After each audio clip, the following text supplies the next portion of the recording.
All right, the Colorado Avalanche did their best, but what are you really going to expect from a team with as many injuries as they have? Their first game without Nathan McKinnon and everybody else that is out of the lineup right now, and you got to put them up against one of the top teams in the league in the Boston Bruins for the second time in just a few days. And it was kind of a carbon copy of what happened in Boston. You held firm for a little bit, but Boston just turned on the juice and they're going to take this one. There is some good to pull out of this game, however, and we will discuss that right now on another episode of Locked On Avalanche coming at you right now. You're Locked On Avalanche, your daily podcast on the Colorado Avalanche. Part of the Locked On Podcast Network, your team every day.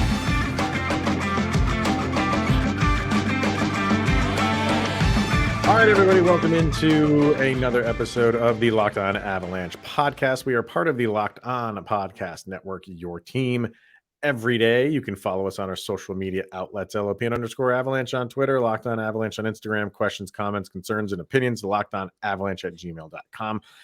And follow us over on our YouTube channel over on YouTube. Hit subscribe, get notified when a new show goes live. All right, sir,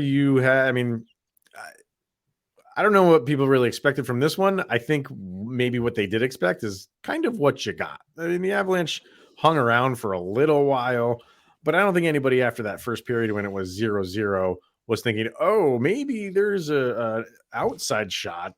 Maybe,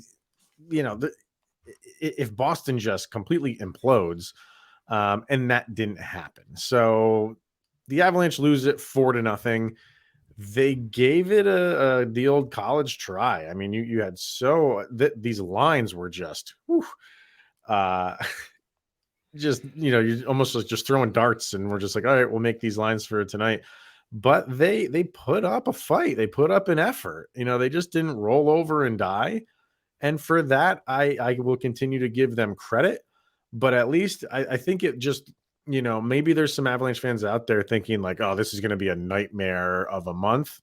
I'm not going that far because this team, this roster that we have right now, game one with no, Nathan McKinnon, you go up against Boston. And that's, it's just like, hey, you get thrown to the wolves in a way that's good. But for a desired outcome, it's not good. In the first period and a half, I would say midway through the second period, you liked what you saw out of the dartboard roster. You enjoyed seeing like Hudon look good, Hunt look good. Like you were like, okay. And then at the end of one, it was 0-0. And then you get this weird, sick feeling in your mind. Is there any way the Avalanche can pull this off? And we mentioned it in the last episode. The way the Avalanche are losing it's the same manner that the Avalanche beat teams last year. You could put up your best, but you run out of gas in that second period, and the Avalanche will just unload on you. That's what happened against Boston. The Avs were playing a really good first period. I was really pleased. Like some of the penalties, yeah, I get it. Let's not start on the Sam Girard stuff, but you liked what you saw that first period going into the second. And I feel like going forward, this is something the Avs can build on and maybe steal a couple games. But like you said, this is Boston, one of the best teams in the league. And it's hard for a team that's trying to figure things out to figure it out against the best team in the league. Right. So you got to be just pitcher perfect. You have to be perfect, and you have to hope that Boston just makes some uncharacteristic mistakes. And I shouldn't say that because every team is going to make mistakes in the game of hockey. There's some mistakes that happen, all these little mistakes that happen all the time.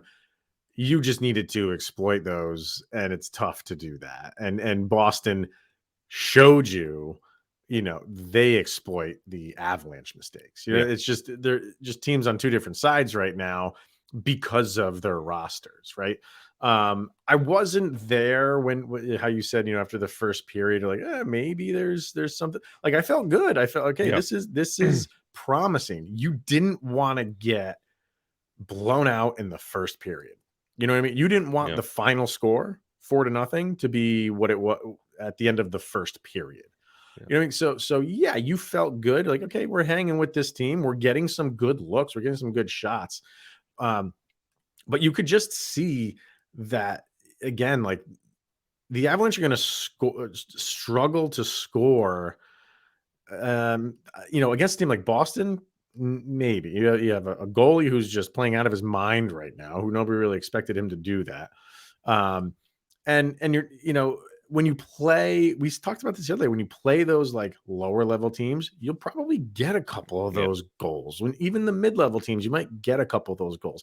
You were hoping to get one against Boston, and you were hoping to get one as early as possible, maybe even get that first goal to just have something to build on. And then when Hunt got into that little tilt that he got into, he knocked, I think it was Bergeron down. He knocked him down and then got into the fight. That was like, all right. I mean, if that's what's, not that they were playing like at a low energy level, but stuff like that just like picks teams up. I was like, man, if they can get a goal after that, then we're buzzing and things can happen. You never know. But it's just, they don't have the experience right now. And it showed in just massive amounts. And but even having said that, like I just loved the energy that they were bringing. You had these young guys, and this is their shot, so they are going to skate hard. You saw Ben Myers was skating really hard. I thought Coyle was skating extremely well. Yeah, he had a couple good luck. He had a really nice pass to Mikko Rantanen, and that was right in front of the goal. But I'm not like upset like about this loss for all the reasons that we're saying right now. It's not one where I'm like, after an Avalanche loss, where you just have that like gut feeling like, man, I hate when the Avalanche lose. I don't have that right now. I'm still just kind of in disbelief of all these injuries that we have, and this is the roster that we have to put out there. And honestly, with these building blocks in place, and we have the Rangers coming up on Friday, and you think about it, we talked about this at the beginning of the month. There's not a lot of Central Division foes, and you look at this roster and the effort that they put out, you feel like they could do really good against a Central Division foe, because you're shooting on Olmark. He's the best goalie in the league, and it's especially with these young guys. If you start the scoring and get good shots, you start believing in yourself and have a little bit of confidence. It's hard to build confidence on Olmark. He's going to, I mean, this is what he's done all year. He's only lost 2 games. So he's going to steal your confidence away, but you loved what you saw. Like there were a lot of, and you know what? I'll say this now, because I don't say it enough, and I'll treasure this moment. JT Compher looks good. He looks motivated. He looks like he's right there. New Hooks winning faceoffs like that. So like you like what you see. Of course, I mean, it's a goose egg on the scoreboard. So then you turn it back around as, where are you, Mikko? Where are you, Kale? But you like the production. It's not like they went out there and anticipated this game was a loss as soon as they walked out of the tunnel. They tried. Yeah, definitely. All right, well, let's hear from BetOnline. There's still some things I want to get to about this game, clearly, and we do have a sound check to get to as well. But first, we're going to hear from BetOnline, betonline.net. You know it. It's your number one source for sports betting info, stats, news, and analysis. You can get the latest odds and trends for every professional and amateur league out there, from football to basketball to soccer and esports, and obviously our hockey. We've got it all at betonline.net. And if you love sports podcasts, and who does not, you can find those at BetOnline as well. We're always the fastest and easiest way to get your betting fix. So head over to the website today or use your mobile device to learn more. That is betonline.net, where the game starts. Bet the over on the Sabres. Yeah. Well, it's a little late for that right now. I think it's a solid bet in the future too. It could be, yeah. So the big thing that everybody's talking about right now with the Avalanche is just all of these prospects that they have playing for them. The one thing that I always have never forgotten is when Patrick Waugh left and the Avalanche were looking for their new head coach, which obviously is Jared Bednar. Joe Sakic in his search, it was like the first press conference after Patrick Waugh left, and they kind of asked him, like, what kind of coach you're looking for? Someone that has a lot of tenure in the league, is coached a lot, or somebody like brand new. And he didn't commit to anything because I don't even know if they had Bednar on their. I'm sure they had Bednar on their radar, but they hadn't interviewed anybody yet. Yeah. And he said, "I want somebody that is a teacher," and I will never forget him saying that. And if there's ever a time that Jared Bednar needs to be a teacher, it's right now. And I think that's what he's good at doing. He's good at all the X's and O's and coaching all the ego on a professional team, especially this one. But you never lose that. So you have to be able to connect with players, not only your superstars and the guys who butts in the seats, but guys like who he's got on the roster right now. And he said it in the pregame. He's like, I'm only worried about the guys that's the coach speak. That's the answer that they'll give. But I fully believe that he believes that. He's not just saying it to say it. He knows he's gonna, for the next month, you're gonna get guys coming back here and there within the next month. He's gonna need to go back to those like roots of kind of, like minor league hockey coaching and coach the youth on a professional level. It's going to be a challenge, but he's up for it. And you can hear that message already starting to spread around the locker room. If you watch, I thought his name was Cal until the game tonight, but Callahan, right, Callahan Burke. Yeah. When you heard him talking about making his way up to the Avs roster, and the messaging being, don't worry about your weaknesses, focus on your strengths. That's a very, I can see that being a very teachable, like whoever's coming through the door, coming from Loveland, you just say, hey, I know this is overwhelming. This is NHL, defending Stanley Cup champion. Don't worry about your weaknesses and why we sent you down to Loveland, Martin Kaut. Right. Like, focus on your strengths. And you saw that. You saw a lot of players focusing on their strengths. And how we're building this December roster, I feel like once you see this performance against Boston, there were a lot of standout guys. You could comprise some lines and some synergies playing off each other. And I feel like Bednar is in a really good place where he could do that, because that's where he cut his teeth as a coach, was in the minors and making teams work. So I feel like it's one of those that we lucked into this position because Bednar can coach an NHL team, but he knows the mentality of a minor league team and how to blend the two worlds really well. Yeah. So it could be one of those things where, as the month goes on, you start to see the improvement. And I think that's going to be for a number of things. One, you're just playing more games. You're getting more ice time at the NHL level. You have a coach that is coaching. That he's coaching these young guys, and a lot of them have played together. Everybody's on social media making the jokes that this is technically the Colorado Eagles. Okay, well then they should have no like growing pains. You should, I mean, the growing pains will be the opposition and playing NHL. The Boston Bruins. The Boston Bruins, right?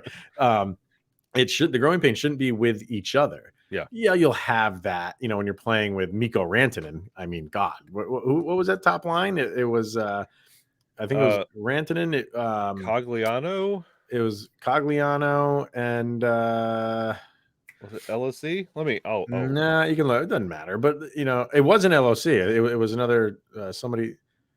I think it was Hudon. I'm almost positive it was him to start. The game it was Newhook, Mikko, Hudon. And then line two was JT, Cogs, and O'Connor. Yeah. So that's that second line played together for a little while. But anyway, like you get the point that I'm trying to make here. It's like you have guys that have played together. So I think as the month goes on, you'll see improvements here and there. And then, Manson will come back, Lehkonen will come back, Landeskog will come back. And all those guys will go back down to Loveland. Yeah. Some. We mentioned Hudon. Mm, I do like ever since he's been up, I've absolutely loved his play. mm. Yeah, Like it's a good Myers point. looks like a seasoned vet. Like he looks like he's very comfortable I with just that. like Myers. Yeah. Yeah, he looks very comfortable in this Avalanche system. I like Hudon. I like to see a little bit more out of Foodie. Like he- he's kind of Count is Yeah. completely invisible again. That's been a problem. Didn't even register a shot tonight. Mm. So that he's going to be on the first train to Loveland when everybody starts getting healthy. But it's going to be harder for guys like Hudon, Myers. Burke looked good. He did. He really did. So He had some speed. Like I said, he had a nice pass to Rantanen right in front of the goal. Rantanen just couldn't keep it on a stick long enough, but a lot of that was defensive collapsing yeah, from the Bruins. Yeah, but it's a good point. Like, we're talking about you might see improvements throughout the month. Who's going to improve enough to keep their spot? yeah. When all these Avalanche guys start coming back, if there's a spot available, who could it be? So that's the stuff that they're kind of looking for right now. Yeah, you want to win games, clearly. Yeah. But as it goes along, who is playing themselves into staying with the club? And when all these guys are going back down, they're not one of the ones that go down.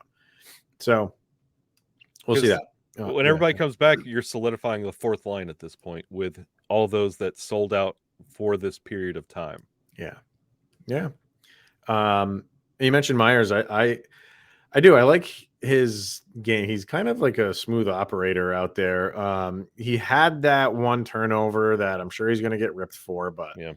I mean, stuff like that happened. You just didn't want to see it where it happened. It was right on the blue line, and it just, that's what Boston's going to do. That's we're saying they are going to take your mistakes and make you pay for them.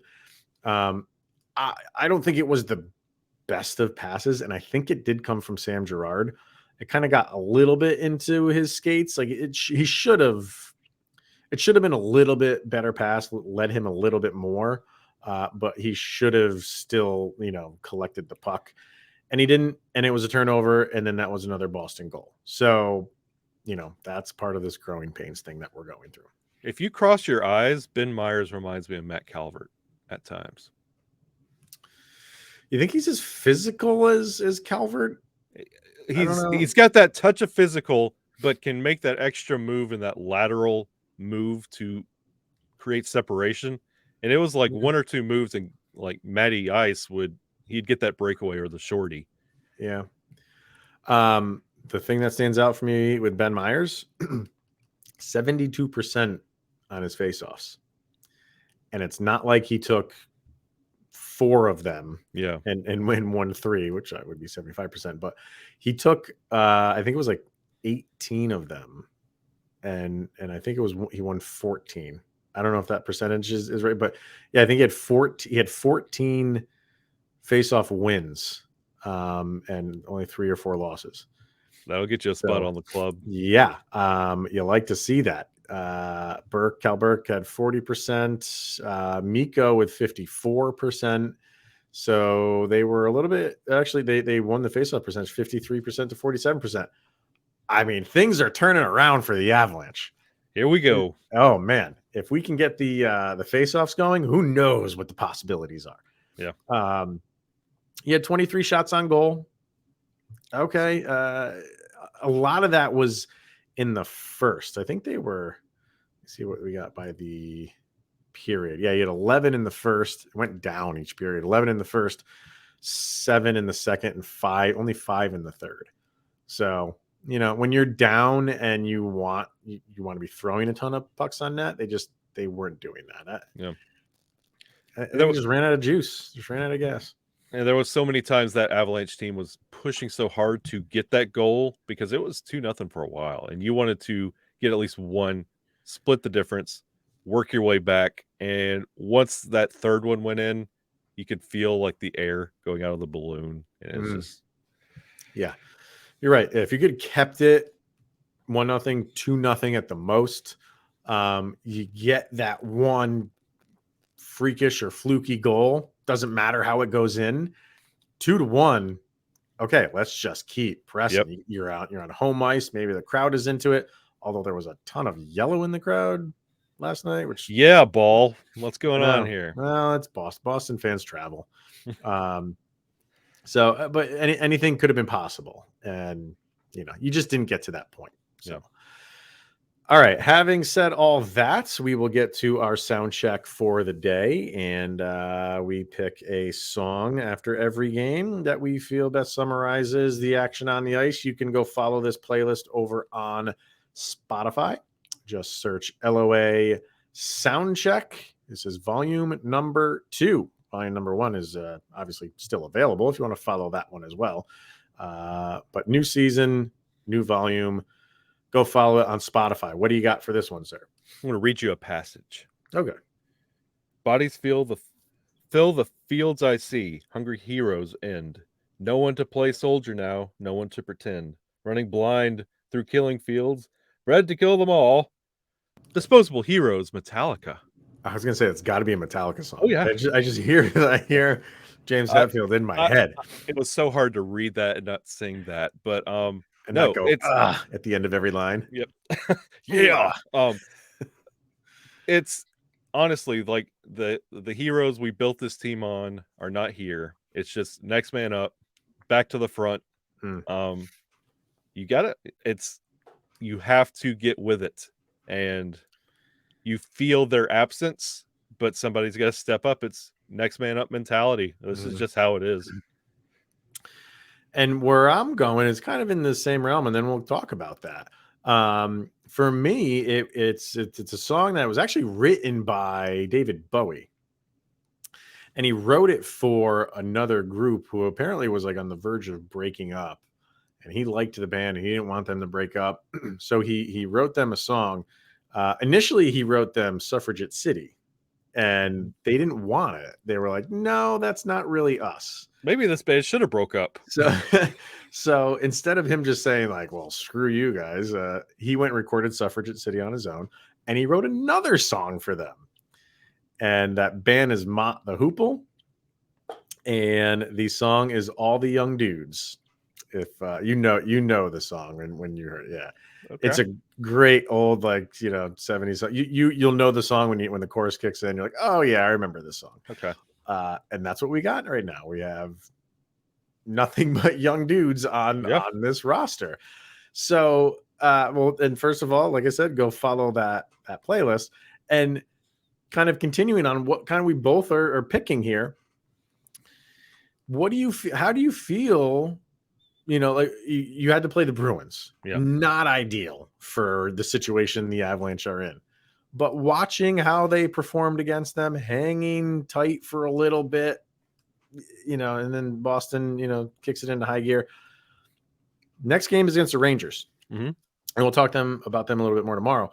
But I don't know about you. Like, I'm kind of encouraged. Like, if you can continue that play, you got a game under your belt. And this is like the movie Major League, like when the thrown together Cleveland Indians and they go up against the Yankees, and the Yankees and then at the end of the year they stick it to the Yankees. So it's almost like you get thrown to the Yankees in your first game. All right, you lost it, but man, is that a learning experience. I don't know about you, but I do.